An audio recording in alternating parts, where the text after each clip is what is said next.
Sports university हम लोग मेरठ में दे रहे हैं।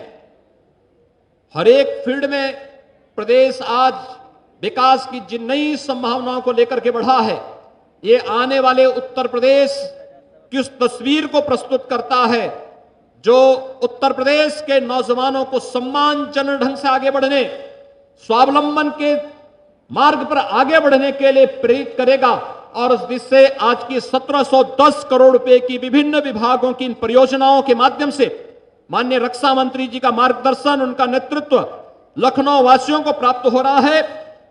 यहां इंफ्रास्ट्रक्चर का भी है, यहां पर हेल्थ का भी है, मेडिकल एजुकेशन का भी है, वोकेशनल एजुकेशन भी इसमें है, लोक निर्माण विभाग के भी विभिन्न परियोजनाएं हैं, स्मार्ट सिटी मिशन से भी जुड़ी हुई परियोजनाएं हैं। उन तमाम परियोजनाओं को एक साथ यहां पर लोकार्पण का कार्यक्रम माननीय रक्षा मंत्री जी के कर कमलों से भी संपन्न हुआ है।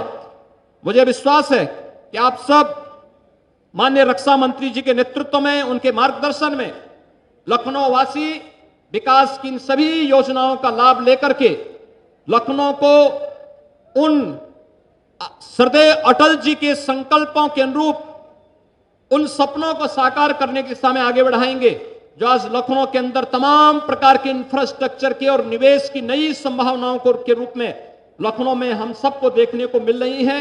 मैं इस अवसर पर एक बार फिर से माननीय रक्षा मंत्री जी का हृदय से स्वागत और अभिनंदन करते हुए आप सभी लखनऊ वासियों को 1710 करोड़ रुपए की परियोजनाओं के लोकार्पण और शिलान्यास कार्यक्रम के अवसर पर हृदय से बधाई देता हूं, अपनी शुभकामनाएं देता हूं। धन्यवाद। जय हिंद। बहुत बहुत धन्यवाद माननीय, आपके मार्गदर्शन के लिए। लखनऊ का होने के कारण लखनऊ के लोगों की असुविधाओं, आवश्यकताओं और संभावनाओं को बहुत अच्छी तरह से समझते हैं हमारे माननीय सांसद माननीय श्री राजनाथ सिंह जी। देश की सुरक्षा के दायित्व के निर्वहन के साथ साथ लखनऊ को स्मार्ट सिटी की ओर प्रतिष्ठित करके पुराने नगर को नए नगर के कलेवर में ढालने वाले माननीय रक्षा मंत्री माननीय श्री राजनाथ सिंह जी से बहुत ही आदर के साथ हम अनुरोध करेंगे कि अपने आशीर्वचनों से हमें अनुग्रहित करें। आप सबकी जोरदार तालियों के साथ।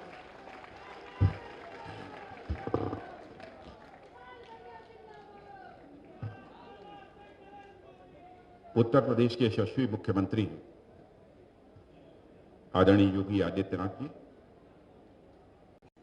हमारे उत्तर प्रदेश के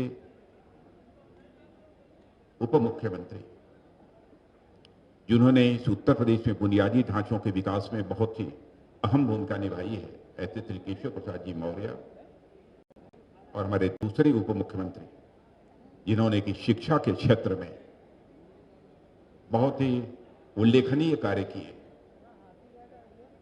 ऐसे डॉक्टर दिनेश शर्मा जी, यहाँ के प्रदेश के नगर विकास मंत्री श्री आशुतोष जी टंडन, लखनऊ को स्मार्ट सिटी बनाने में, लखनऊ के विकास में की जो बराबर चिंता करते हैं, और हमारे श्री स्वामी प्रसाद जी मौर्य, उत्तर प्रदेश सरकार के मंत्री श्री ब्रजेश जी पाठक,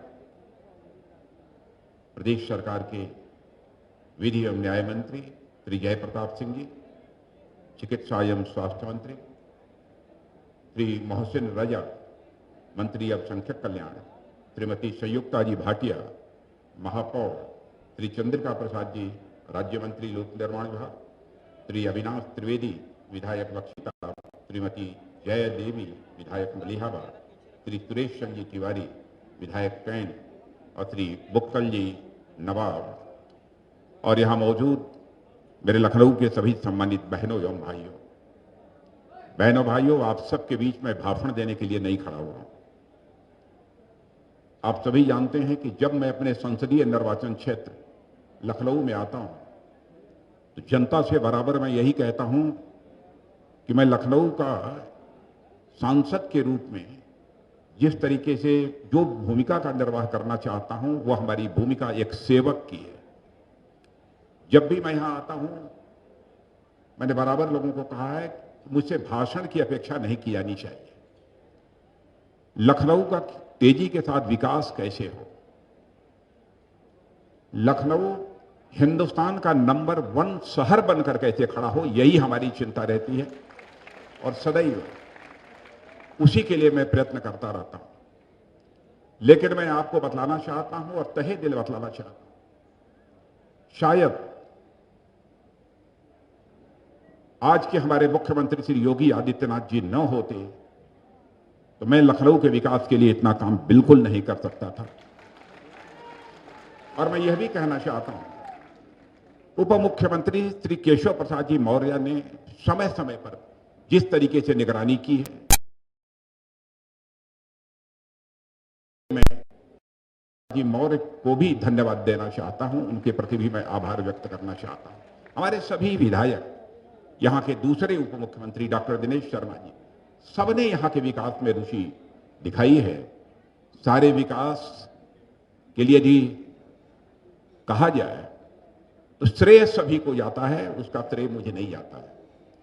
लेकिन मित्रों, एक बात, जब से मैं एयरपोर्ट से चला हूं, मैंने देखा कि बहुत सारी होर्डिंग्स लगी हुई थी, बहुत सारे लोगों के, हम सब सारे लोगों के चित्र लगे थे। मित्रों, मैं पिछली बार भी आया था, एक बार जब यहां पर ऐसे ही लोकार्पण का कार्यक्रम था, उस समय भी, लेकिन उस समय उसकी चर्चा नहीं कर पाए। लेकिन मुझे दिल से जो लगा वो मैं कहना चाहता हूं। इस संसदीय निर्वाचन क्षेत्र का प्रतिनिधित्व हमारे श्रद्धेय अटल बिहारी वाजपेयी जी कर चुके हैं। आप इतना करिए कि कम से कम लखनऊ संसदीय निर्वाचन क्षेत्र में जब हम सारे लोगों का चित्र लगाइए, हम लोगों का लगाइए, मत लगाइए, या आपकी मर्जी है, लेकिन ऊपर हम सभी के ऊपर कम से कम श्रद्धेय अटल बिहारी वाजपेयी का एक चित्र नजर आना चाहिए। मैं यह आप लोगों से अपेक्षा करता हूं। लखनऊ संसदीय निर्वाचन क्षेत्र के अंदर कम से कम एक भी ऐसा पोस्टर नहीं होना चाहिए जिस पर कि श्रद्धेय अटल बिहारी वाजपेयी का चित्र न हो। शायद आप सबको तो जानकारी होगी, दुनिया के दूसरे देशों में भी मैं जाता हूं बहनों भाइयों, श्रद्धेय अटल बिहारी वाजपेयी के प्रति जो आदर और सम्मान का भाव आज भी लोगों के अंदर है, उसकी का जितना ही वर्णन किया जाए वो कम है। इसलिए मैंने इस बात की चर्चा की।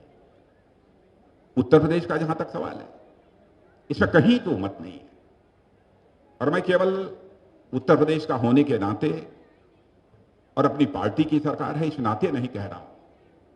जो भी मैं बात कहता हूं, बराबर मंचों के माध्यम से जो हमारे दिल की आवाज होती है उसी को शब्दों में बांधने की मैं कोशिश करता हूं। बहनों भाइयों, मैं 2 दिन पहले तमिलनाडु में और जब वहां पर विकास कार्य को लेकर हमारे मुख्यमंत्री आदित्यनाथ जी की तारीफ सुनने को मिली, विकास का चक्र इतनी तेजी के साथ इस उत्तर प्रदेश में आगे बढ़ाने का काम हमारे मुख्यमंत्री जी ने किया है, उसकी जितनी भी सराहना की जाए वो कम है। मैं जानता हूं हमारे विरोधियों को यह सब कुछ देखते हुए नहीं, उनके मुंह से यह आवाज नहीं निकली विकास कार्य हो रहा है कि नहीं हो रहा है, लेकिन यदि कोई राजनीतिक विश्लेषक ईमानदारी के साथ यदि विश्लेषण करे, इसके पहले भी सरकारें राज नहीं की है, लेकिन जिस तरीके से विकास के विकास की गति को तेजी दी है हमारे मुख्यमंत्री माननीय योगी आदित्यनाथ जी, उसकी जितनी भी सराहना की जाए वह कम है। और एक बात तो हमारे दिल को छू गई, मुझे जानकारी नहीं थी, कल ही हमको जानकारी प्राप्त हुई। कोरोना की महामारी के दौरान, इसमें कहीं दो मत नहीं, हमारे मुख्यमंत्री जी ने कोरोना के दौरान जिस प्रकार से स्वयं कोरोना से पीड़ित होने के बावजूद अपने दायित्व का निर्वहन किया है और जिस संवेदना के साथ अपने दायित्व का निर्वहन किया है वो अपने में बेमिसाल है। और जो बात मुझे ज्यादा दिल को छू गई, वो छू गई कि जिनके अभिभावक नहीं रहे, उन बच्चों के अनाथ बच्चों की पढ़ाई लिखाई और उनकी परवरिश की चिंता ये कोई करेगा तो उत्तर प्रदेश सरकार करेगी। और मैंने कि योजना प्रारंभ की है, मुख्यमंत्री बाल सेवा योजना। और मुझे यह भी बताया उन्होंने 4,000 रुपये प्रति माह इन बच्चों को देने का फैसला किया और 3 माह का एक ही साथ 12-12 हजार रुपया इन सभी ऐसे बच्चे जिनके माता पिता नहीं रहे हैं उनको देने का काम किया है। यह कोई छोटी बात नहीं है। यह जो वही मुख्यमंत्री कर सकता है, जो संवेदनशील मुख्यमंत्री होगा वही कर सकता है, तभी इसकी चिंता नहीं कर सकते। और मैं तो कहना चाहता हूं, इस संवेदनशीलता की सराहना, एक भी हाथ ऐसा यहां नहीं होना चाहिए जो तालियां बजाकर मुख्यमंत्री के प्रति आभार न व्यक्त करे। और यह बात तो सचमुच हमारे दिल को छू गई। नौजवानों की चिंता, नौजवानों की चिंता का जहां तक प्रश्न है, मैं जानता हूं हम भी ग्रामीण क्षेत्र के हैं, आप में से भी बहुत सारे लोग ग्रामीण क्षेत्र के रहने वाले होंगे। शहरी क्षेत्र में कोचिंग हासिल करने की तरह तरह के जो प्रतियोगी परीक्षाएं होती हैं, कंपटीशंस होते हैं, आईएएस, पीसीएस और बहुत सारे कंपटीशंस हैं, आप सब जानते हैं। केवल हमारे ग्रामीण क्षेत्र का युवा इसके पिछड़ जाता है, उसको कोचिंग की सुविधा जिस प्रकार की प्राप्त होनी चाहिए वो प्राप्त नहीं हो पा रही है। लेकिन मुख्यमंत्री योगी आदित्यनाथ जी ने बहुत बड़ा काम किया है। इन सबको कोचिंग देने के लिए एक व्यवस्था उन्होंने प्रारंभ की है, अभ्युदय योजना। और अभी डिवीजन के स्तर पर यह प्रारंभ हुई है। उनका यह कहना है जल्दी से जल्दी जिले स्तर पर इस प्रकार के कोचिंग क्लासेस चलाए जाएंगे। हमारे ग्रामीण क्षेत्रों में रहने वाले गरीब नौजवान जो कोचिंग नहीं हासिल कर सकते, वह बीरवत से अभ्युदय योजना के अंतर्गत कोचिंग हासिल करें। गांव के कच्चे मकानों में रहने वाले, झोपड़ियों में रहने वाले परिवार हैं, उनके बच्चे भाइयों कोचिंग हासिल करते हैं, वह भी प्रशासनिक बड़े बड़े दायित्व का निर्वहन कर सकते हैं भविष्य। इन 2-3 चीजों की मैंने पिछली चर्चा की कि दोनों तीनों बातें मुझे छू गई। काम तो बहुत सारी की, कानून और व्यवस्था का जहां तक प्रश्न है, अब उसके बारे में मुझे कहने की जरूरत नहीं है। मैं समझता हूं कि 2 शब्दों का नाम यदि योगी जी का कोई सुन ले, योगी, तो दिल की धड़कन अपराधियों की बढ़ जाती है। अब चाहे कोई कुछ भी कहे, लेकिन अपराधियों के ऊपर तो शक्ति होनी ही चाहिए। अपराधियों को किसी भी सूरत में माफ नहीं किया जाना चाहिए। हम यदि राज्य में सुशासन लाना चाहते हैं, तो जब तक कानून और व्यवस्था की स्थिति बेहतर नहीं होगी, तब तक सुशासन की कल्पना भी नहीं की जा सकती। और जब तक कानून और व्यवस्था की स्थिति बेहतर नहीं होगी, तब तक राज्य का विकास भी किसी भी सूरत में संभव नहीं हो सकता। जिस तरीके से कठोर कार्रवाई की उन्होंने, उसकी जितने भी सराहना की जाए वह कम है। मैं केंद्र में देखता हूं हमारे प्रधानमंत्री मोदी जी और उत्तर प्रदेश में हमारे मुख्यमंत्री योगी जी, और यह तो परमात्मा ने एक अद्भुत जोड़ी बनाई है, मोदी और योगी, 2 अक्षर यहां भी 2 अक्षर यहां।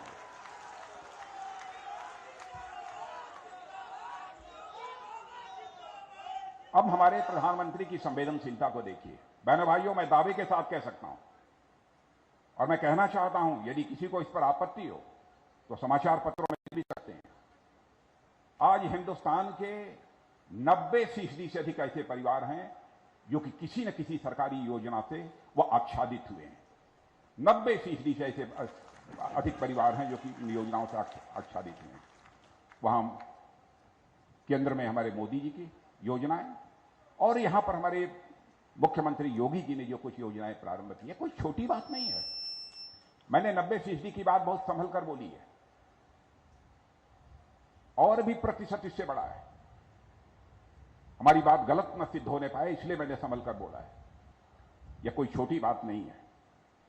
और जो कुछ भी लखनऊ में हुआ है, मैं समझता हूं कि मुख्यमंत्री जी ने विशेष तवज्जो न दी होती, क्योंकि जब भी मैंने रात को भी टेलीफोन कर दिया, उन्होंने तुरंत अधिकारियों को आदेश दिया कि जो भी विकास कार्य लखनऊ में चल रहे हैं, रक्षा मंत्री जी ने कहा है तुरंत उसकी समीक्षा की जानी चाहिए। और एक दिन तो वह समीक्षा बैठक इनके अधिकारियों के द्वारा रात को 11-12 बजे और 1 बजे हुई थी। दिन में हमारा जो टेलीफोन आया था, उसके बाद रात को पहले दिन आया था, तो दिन भर व्यस्तता रही होगी, तो वह समीक्षा बैठक रात को हुई है। लेकिन मुख्यमंत्री जी, मैं कहना चाहता हूं कि हमारा एक स्वप्न है लखनऊ के लिए, यातायात की दृष्टि से यह हमारा लखनऊ शहर यह एक सुगम शहर बन जाए, यह हमारी एक चाहत है। काम तो बहुत सारे हैं, छोटे मोटे काम तो होते रहते हैं, लेकिन जिस तरीके से लखनऊ की आबादी तेजी के साथ बढ़ रही है, मैं चाहता हूं कि लोगों के आवागमन में किसी भी प्रकार की असुविधा न हो और अधिकतम सुविधा यहां के लोगों को आवागमन में प्राप्त हो सके। मैं देख रहा था एक आंकड़े, 1970 में यानी लखनऊ नगर की पिछले 20 वर्षों में लगातार आबादी 1 लाख और वाहनों की संख्या लगभग 80,000 प्रतिवर्ष की दर से बढ़ रही है। आप ये कल्पना कर लीजिए कितनी तेजी के साथ आबादी बढ़ रही है, वाहनों की संख्या कितनी तेजी के साथ बढ़ रही है। 1970 में जहां आबादी 4 लाख और वाहनों की संख्या मात्र 7-8 हजार हुआ करती थी, वह अब बढ़कर आबादी लगभग 45 लाख की हो गई है और वाहनों की संख्या 26 लाख से ऊपर पहुंच गई। माने सड़कों पर यदि यह फ्लाईओवर्स न बने होते तो लोगों का सड़कों पर चलना कितना दूभर हो जाता। इसी को ध्यान में रखते हुए इस क्षेत्र से जब आप लोगों ने मुझे सांसद चुना, तो पहला काम 2015 में मैंने किया कि लखनऊ के चारों तरफ 8 लेन की एक रिंग रोड बना दी जाए और 104 किलोमीटर की उस रिंग रोड का निर्माण तेजी के साथ हो रहा है। लेकिन मुख्यमंत्री जी, मैं आपसे यह अनुरोध करना चाहूंगा, इस काम में थोड़ी बीच में इसकी गति कमजोर पड़ गई थी। काम करने वाले जो कॉन्ट्रैक्टर्स हैं उनके कारण इसकी गति कमजोर पड़ गई थी। बीच में आपने इसकी समीक्षा कराई थी और यह किसी भी सूरत में यह काम 2022 के 2021 समाप्त होगा। मैं समझता हूं कि 2022 के ज्यादा से ज्यादा जून तक या ज्यादा से ज्यादा कहिए तो 2022 अक्टूबर तक यह पूरी रिंग रोड बनकर 104 किलोमीटर की लखनऊ के चारों तरफ तैयार हो जाए। उसके लिए मुख्यमंत्री जी, मैं क्या कहूं, आप जरा पहले वाला भी और मुख्यमंत्री वाला तेवर दिखा दीजिए एक बार, वो बन जाएगा।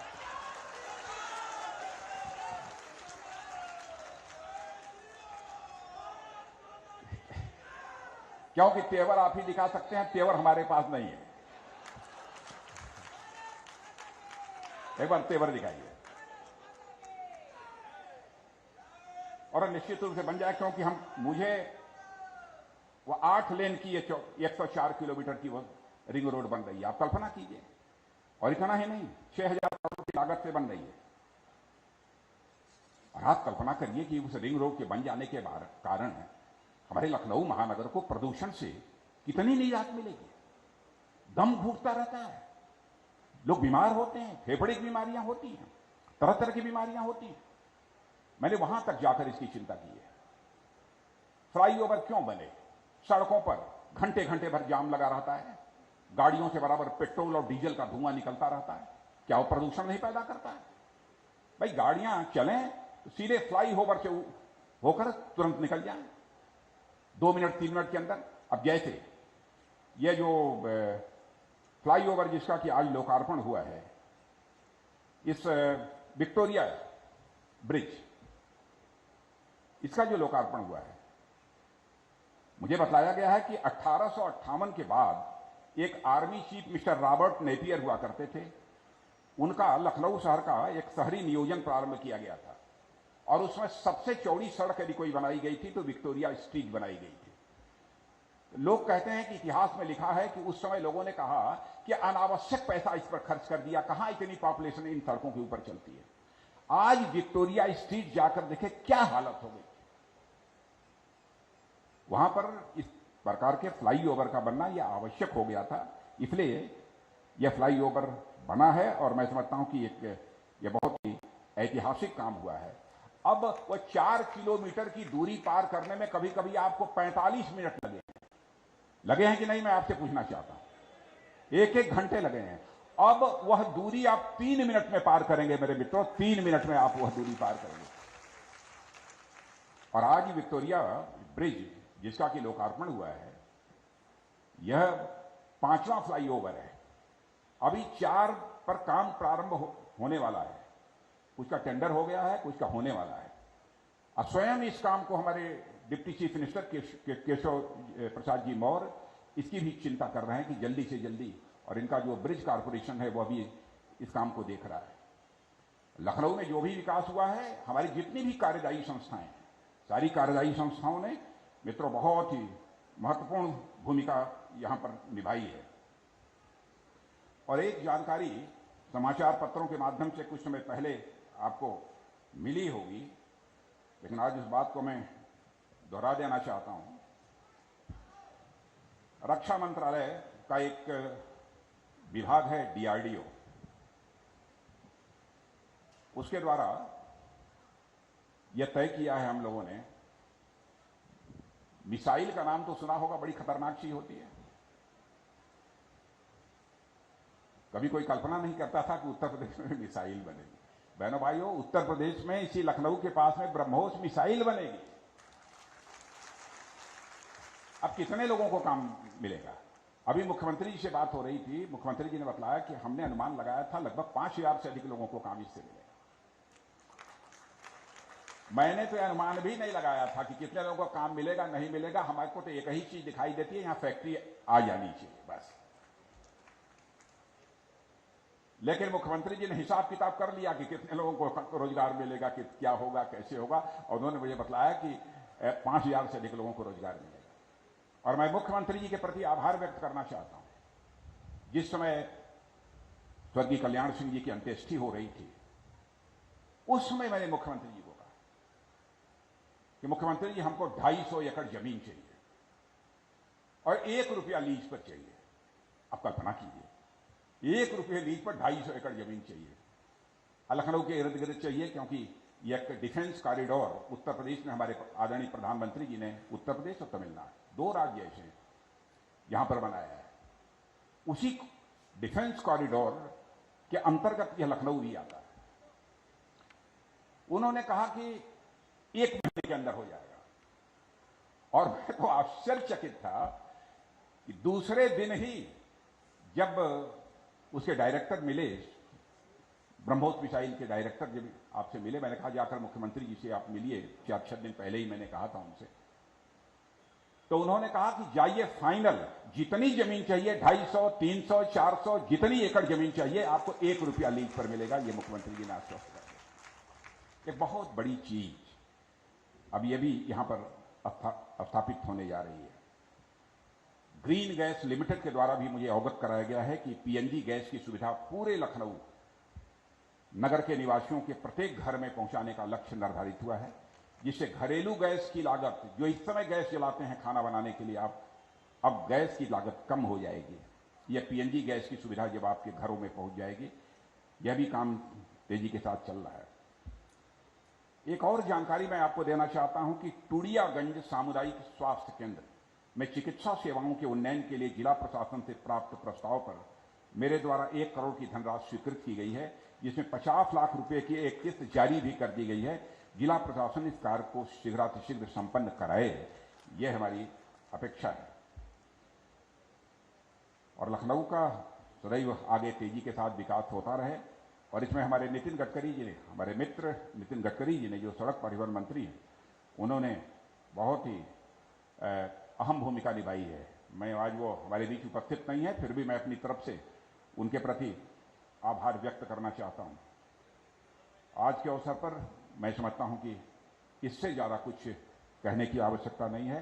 पुनः मैं मुख्यमंत्री जी और पूरी उत्तर प्रदेश सरकार के प्रति आभार व्यक्त करते हुए और आप सभी लखनऊ वासियों के प्रति शीश झुकाकर सम्मान की अभिव्यक्ति करते हुए अपना निवेदन समाप्त करता हूं। बहुत बहुत धन्यवाद माननीय, आपके प्रेरणादायी उद्बोधन के लिए। आपका आना, आपका सानिध्य, आपका सामित और आपकी वाणी हमेशा से ही हमें ऊर्जा और उत्साह से भरती है। आपका बहुत बहुत धन्यवाद। इस मंच से अब कार्यक्रम समाप्त होते हैं। आप सभी से अनुरोध है कि बैठे रहें।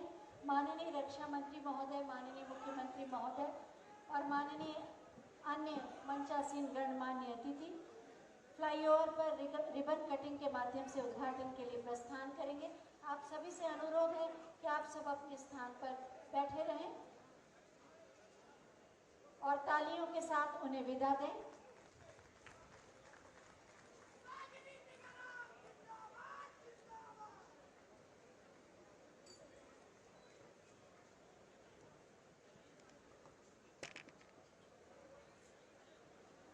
हम आपको बताना चाहेंगे, आप सभी के लिए सूक्ष्म जलपान की व्यवस्था है।